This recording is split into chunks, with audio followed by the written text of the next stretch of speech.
कक्षा 10 NCERT math का हम लोग बुक देख रहे हैं, जिसमें चैप्टर 13 का प्रश्नावली 13.2 आज हम लोग स्टार्ट करेंगे।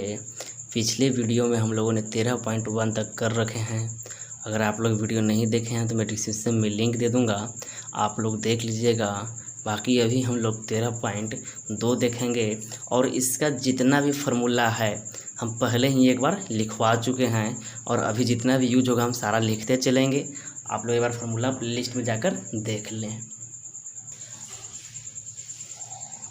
13.2 का क्वेश्चन नंबर 1 बोल रहा है कि एक ठोस एक अर्धगोले पर खड़ा है। एक ठोस है जो अर्धगोले पे खड़ा है, एक शंकु के आकार का है। पहले एक अर्धगोला है, उस पर एक शंकु के आकार का अर्धगोला रखा हुआ है, जिनकी त्रिज्या 1 सेंटीमीटर। देखिए यहाँ पे अर्धगोला और शंकु दोनों का त्रिज्या बराबर होगा, क्योंकि इसी पे दोनों है ना, तो दोनों का त्रिज्या समान होगा। तथा शंकु की ऊंचाई इसकी त्रिज्या के बराबर है, और जितना इनका त्रिज्या है उतना ही इनका क्या है, ऊंचाई है। तो इस ठोस का आयतन पाई के पदों में ज्ञात कीजिए। यहाँ पे हमको पाई का वैल्यू नहीं रखना है, पाई के अनुकूल ही हमको क्या करना है, वैल्यू निकालना है। तो चलिए देखते हैं। सबसे पहले हम क्या बनाते हैं, एक अर्धगोला बनाते हैं।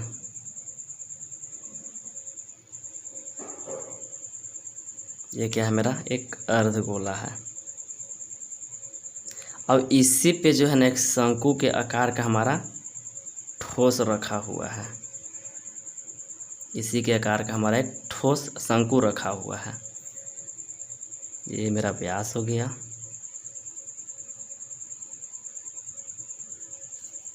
देखिए इसका पूरा ऊंचाई दिया हुआ है।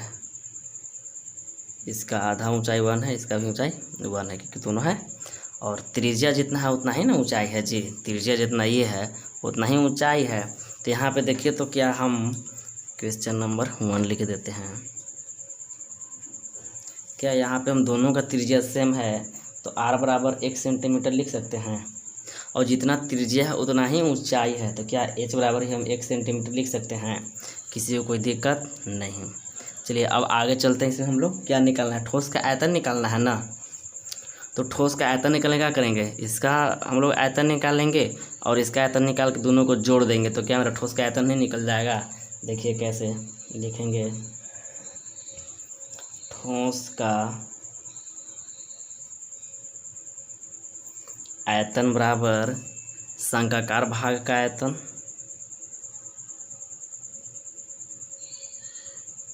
शंक्वाकार भाग का आयतन प्लस में क्या, अर्धगोले भाग का आयतन, अर्धगोले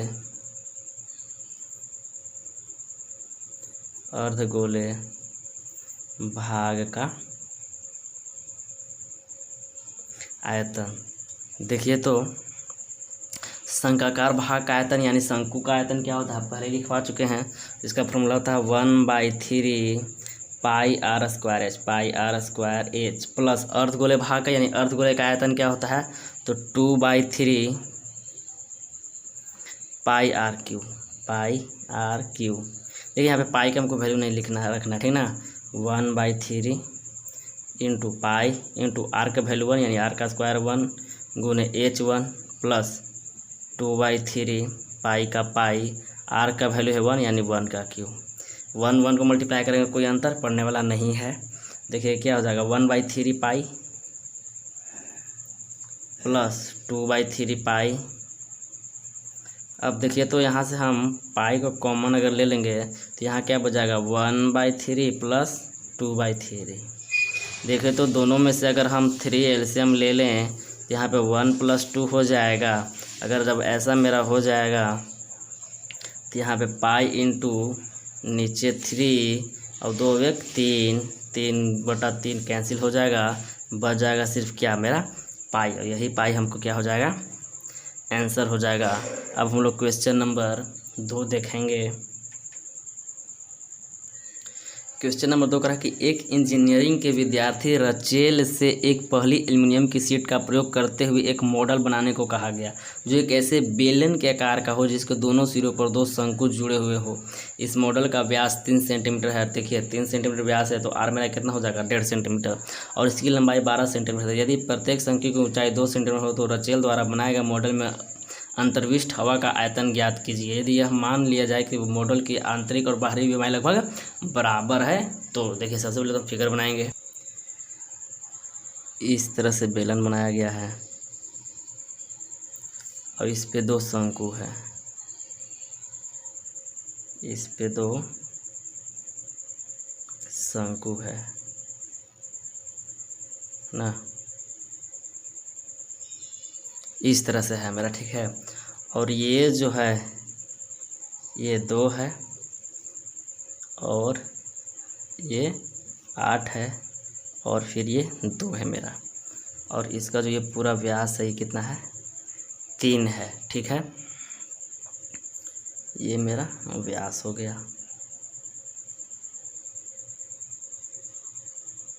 अच्छा देखिए तो इसको हम बेलनाकार भाग का आयतन यानी पूरा बेलन का आयतन और प्लस शंकाकार यानी दोनों शंकु का आयतन निकाल कर अगर हम जोड़ देंगे तो क्या मेरा मॉडल में अंतर्विष्ट हवा का आयतन निकल जाएगा? बिल्कुल निकल जाएगा। तो देखिए हम यही करते हैं। सबसे पहले जो हमारा गिवन दिया हुआ है हम उसको लिख लेते हैं। तो यहाँ पे देखिए शंकाकार भाग का ऊंचाई दिया हुआ है 2, शंकाकार भाग का ऊंचाई बराबर कितना है 2 है। और देखिए कि शंकाकार भाग का जो त्रिज्या है वही बेलनाकार भाग का भी त्रिज्या है, यानी दोनों के लिए मेरा जो आर हो जाएगा वो कितना हो जाएगा, व्यास 3 है तो आर क्या हो जाएगा 3/2। अब देखिए कि बेलनाकार भाग का हमको ऊंचाई निकालना है, क्या बेलनाकार भाग का ऊंचाई। तो देखिए तो यहाँ पे लिखते हैं हम बेलनाकार भाग की ऊंचाई बराबर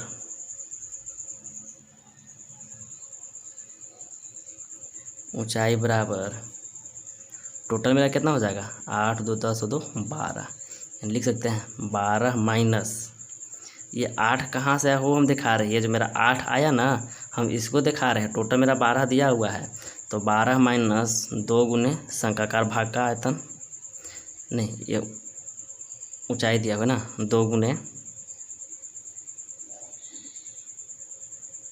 शंकाकार भाग का ऊंचाई। जैसे ये मेरा 2 और 2 तो दोनों दिया हुआ था और टोटल लंबाई 12 दिया हुआ है तो ये 2 तो 2 2 4 और 12 में से 4 जाएगा 8। हम यहाँ सीधा निकाल कर लिख दे, ये आप भी कर लीजिएगा लेकिन हम लिख भी दे रहे ताकि आप बाद में भूल जाएं तो आप इसको देखकर समझ सकें। यहाँ पे देखिए तो 12 माइनस 2 गुने 2 कितना 4 बराबर का 8 मेरा हो गया। अब देखिए हम इसमें क्या करेंगे कि मॉडल में अंतर्विष्ट हवा का आयतन निकालेंगे। यहाँ पे लिखेंगे मॉडल में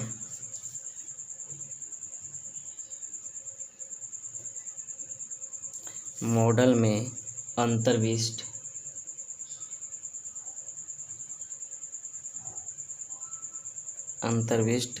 हवा का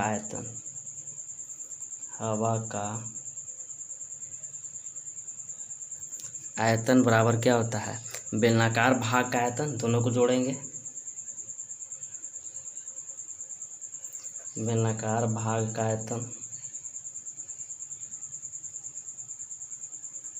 प्लस 2 गुने शंकाकार भाग का आयतन, 2 गुने शंकाकार भाग का आयतन। देखिए बेलन का आयतन का हमारा फॉर्मूला क्या होता है पाई आर स्क्वायर एच गुना नहीं प्लस 2 गुना शंकु का आयतन क्या आता है 1/3 पाई आर स्क्वायर एच। जैसे हमको याद है वैसे आपको भी याद हो जाएगा, बस आप लोग प्रैक्टिस करते रहिएगा। अब यहाँ पे देखिए पाई का मान 22/7। मेरा कितना दिया हुआ है 3/2, यानी r² तो 3/2 गुने 3/2।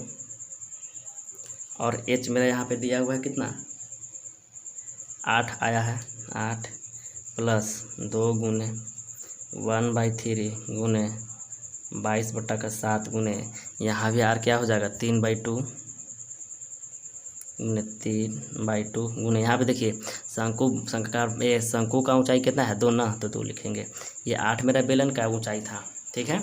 अब देखिए कटने वाला क्या है, 2 से 2 काटेंगे तो 2 दूना 4 दूना का 8, दोबारा में कट गया पूरा पूरी।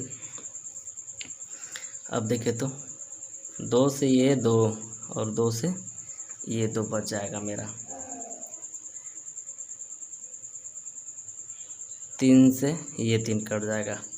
अब यहाँ पे मेरा बच गया कितना 3 3 9 दूना 18, 18 में जब हम 22 से मल्टीप्लाई करेंगे तो आ जाएगा मेरा 396, 396/7 प्लस यहाँ देखिए 3 खाली तो 22 दिया 66/7, 396 यानी एलसीएम लेंगे हो जाएगा 7, यानी दोनों को जोड़ देंगे तो 396 और 66, 6 6 12 का 2 बचेगा 1, 6 9 6 15 16 6 बचेगा 1, 3 1 4, 462 से देखिए 7 से हम भाग दे देंगे तो हो जाएगा 7 6 42, बचेगा कितना 4 और 7 6 42। मेरा इसका आंसर कितना आ जाएगा total 66 centimetre cube, 66 centimetre cube. ये मेरा क्या हो गया आंसर हो गया। आप लोग क्वेश्चन नंबर फटाफट 3 देखेंगे। क्वेश्चन नंबर 3 कर रहा है, एक गुलाब जामुन में उसके आयतन की लगभग 30% चीनी की चाशनी होती है, 45 गुलाब जामुनों में लगभग कितनी चाशनी होगी हैं? एक गुलाब जामुन में उसके आयतन का 30%, पहले हमको आयतन निकालना पड़ेगा। अब आयतन निकालने के बाद उसका 30% निकालना पड़ेगा, कितना चाशनी है, उसके बाद 45 से गुना कर देंगे, लगभग कितनी चाशनी होगी। यदि प्रत्येक गुलाब जामुन एक बेलन के आकार का है जिसके दोनों सिरे अर्धगोलाकार हैं तथा इसकी लंबाई 5 सेंटीमीटर है और व्यास 2.8 है। देखिए व्यास 2.8 है तो आर क्या हो जाएगा, त्रिज्या का हो जाएगा 1.4। आकृति इसमें दिया हुआ है इसी तरह का है। देखिए पहले हम फिगर बना लेते हैं फटाफट, यही मेरा फिगर है, इसको हम पहले बना लेते हैं कॉपी में। ये मेरा डब्बा है और इस डब्बे में क्या है गुलाब जामुन रखा है। गुलाब जामुन मेरा कुछ इस प्रकार का है, ये बेलनाकार है, इस पे दोनों अर्धगोले लगे हुए हैं। ये मेरा त्रिज्या 1.4, ये मेरा बेलन का जो है लंबाई 2.2 सेंटीमीटर है और ये जो मेरा पूरा है ऊंचाई 2.8 है। ये पूरा जो मेरा दिया हुआ है 5 दिया, यहाँ से यहाँ तक पूरा 5 है। देखिए जब यहाँ से यहाँ पूरा 5 ये 2.2 है तो ये भी निकल जाएगा हमारा। देखिए हम सारा चीज़ लिख देते हैं। पहले लिखते हैं अर्धगोलाकार भाग की त्रिज्या बराबर क्या है, बेलनाकार भाग की त्रिज्या, दोनों का त्रिज्या ही ना है, जो अर्धगोलाकार का त्रिज्या यहीं बनेगा और बेलनाकार का भी त्रिज्या यहीं पे बनेगा, यानी बेलन की त्रिज्या बराबर अर्धगोला का त्रिज्या। ऐसे हम लिख देते हैं शॉर्ट में, बेलन की त्रिज्या बराबर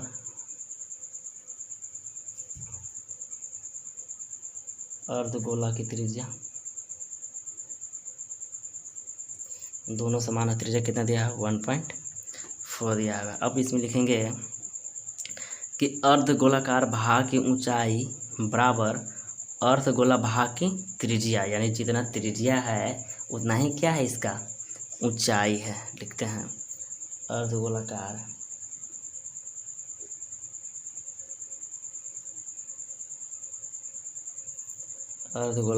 भाग की ऊंचाई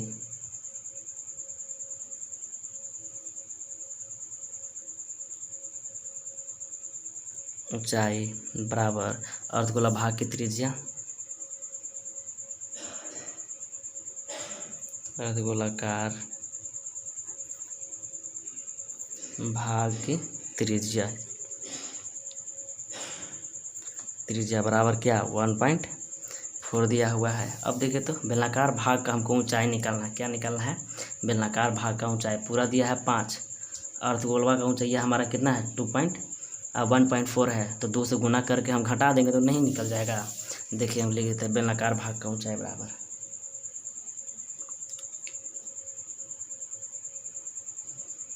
बेलनाकार भाग की ऊंचाई बराबर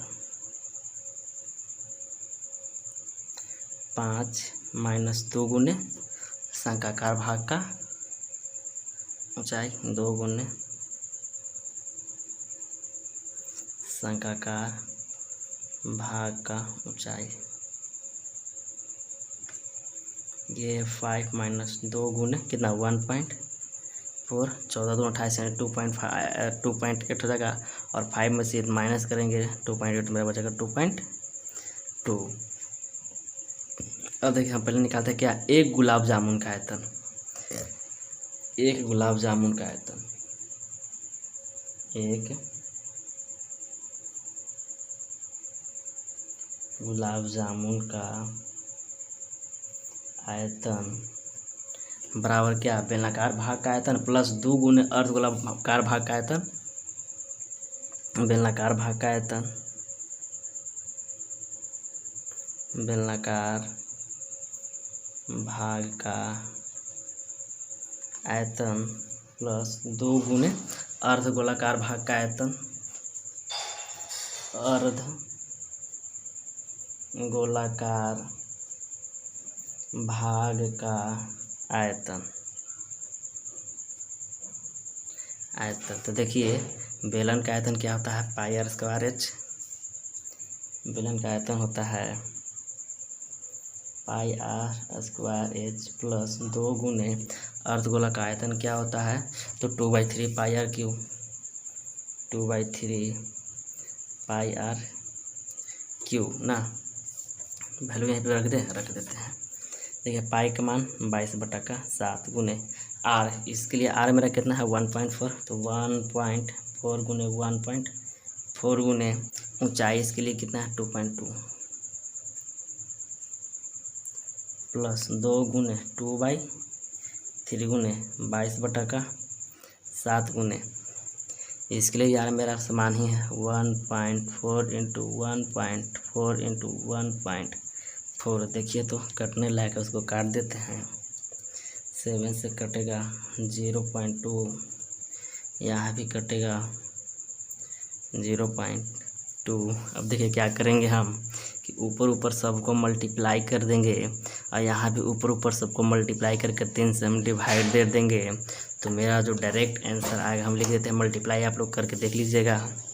हम यहाँ पे कर देते हैं 13.552 प्लस 11.498। इसका हम जब प्लस करेंगे तो जोड़ कितना आ जाएगा 25.05 ना 05। अब देखिए हमको एक ही गुलाब जामुन का निकला है आयतन। हमको निकालना है कितना 45 गुलाब जामुन का आयतन। कितना निकालना है 45 गुलाब जामुन का आयतन। लिखेंगे यहाँ पे 45 गुलाब जामुन का आयतन बराबर क्या हो जाएगा 45 गुने 25.05 मल्टीप्लाई करेंगे तो मल्टीप्लाई करके आप लोग देख लीजिएगा। हम मल्टीप्लाई करते हो जाएगा 45 बचे कितना 1127.25 यानी 25। अब देखिए यहाँ पे हमको क्या हो गया कि 45 गुलाब जामुन का आयतन निकाल गया। लेकिन निकालना हमको क्या कितना चाशनी होगा ना तो देखिए चीनी की चाशनी का आयतन बराबर चीनी का चाशनी का आयतन बराबर ऐसे लिखते हैं चीनी की चाशनी का आयतन बराबर मेरा क्या हो जाएगा तो 45 गुलाब जामुन के आयतन का 30%। 45 गुलाब जामुन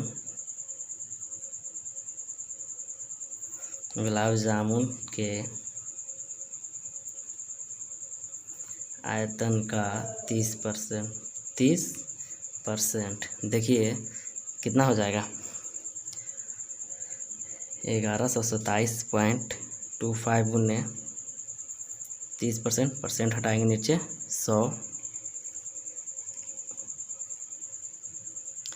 30 से मल्टीप्लाई करके 100 से गुना करेंगे दशमलव क्या हो जाएगा आ जाएगा इधर यानी हो जाएगा यहाँ पे देखिए इसे मल्टीप्लाई करेंगे और इसे क्या करेंगे डिवाइड देंगे तो मेरा आ जाएगा 338.17। पॉइंट को हटा देंगे तो मेरा आंसर आ जाएगा इसका 338 सेंटीमीटर क्यूब मेरा आंसर हो गया। अब हम लोग आज के वीडियो में बस हम लोग इतना ही देखेंगे। अगले वीडियो में हम लोग क्वेश्चन नंबर 4 से आगे देखेंगे। वीडियो अच्छा लगे तो लाइक करें, शेयर करें, सब्सक्राइब करें।